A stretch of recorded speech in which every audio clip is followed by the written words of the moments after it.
motor transport operator is anyone who operates the trucks or any of the vehicles that we use to complete any missions that we may have.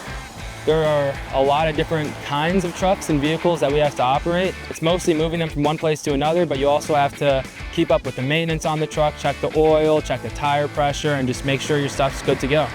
For me personally, the best part of being a motor transport operator has been the ability to do different state active duty missions or just to see the countryside. When I was in one of our transportation companies, I got to travel all over the United States. I got to go on deployment overseas and travel all across the country that I was deployed to. So on top of learning the skills, you get to see so many different things and experience things that you wouldn't be able to. So being that we can be tasked to help within our states or within the United States, that's the major difference. So there's been missions that we've gone out to do for hurricane relief, where 88 Mikes have been tasked to bring water, fuel. We did the Flint, Michigan water mission before, when they had the water contamination problem.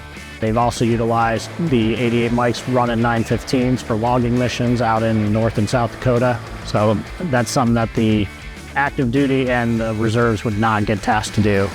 In the Army, especially in the Ohio National Guard, we have so much opportunity to learn, go different units and operate different equipment. There's plenty of room for potential growth as far as warrant officer or even to become a non-commissioned officer. There's such a large pool of 88 Mikes that it's a great option for those who are seeking to lead soldiers. There's just a world of different operations that you can do and actually do your job. It's one of the biggest things I've gotten for those who are in the MOS versus some of the others. Every year on annual training, you're going out and you're driving and you're operating and you're doing missions that have an impact on the operations of the Army as a whole. Personally, for me, I like to drive, so I think it's the perfect job for me. And I learned how to drive a lot of different vehicles. It's different from just driving a car. I learned how to drive a truck. The opportunity to just learn how to drive all different types of vehicles, I think it's very interesting and I really enjoy it. You find a vacancy and you can come attend school here at the RTI. We have plenty of seats every year and it's just a 28-day course where you learn how to operate the different systems and then you are reclassed and you can become an 88 Mike. We are very special here and a lot of the opportunity training that we have, we teach trail operations that other RTIs don't, E2 operations, and one of the biggest things we do is we get more on-the-road miles than any other school in the country.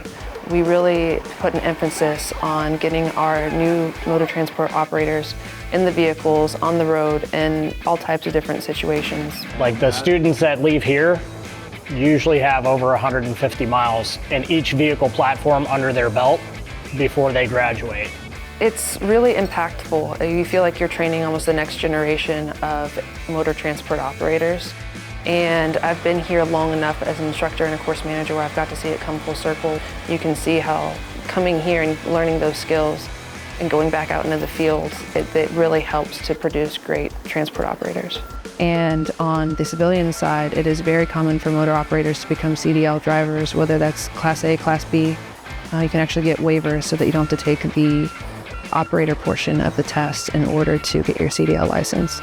It's a really advantageous career path. Like if you wanted to drive commercially in the civilian sector, like you can make good money doing it without a college education, and you can still make a six-figure income if you wanted to.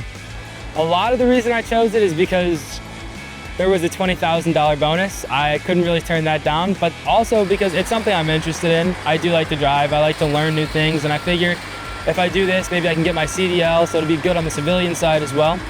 I've met a lot of great people. I've gained a lot of beneficial experiences by being an 88 Mike that I would not have taken it, being in another MOS. If you're an individual that is interested in driving and would maybe like to get into truck driving outside the military, it's a great stepping stone to gain experience, get some knowledge and background under your seat, potentially get a deployment, see different parts of the world, and then obviously the other benefits that the Guard has to offer outside of the GI Bill with the tuition assistance and scholarship program.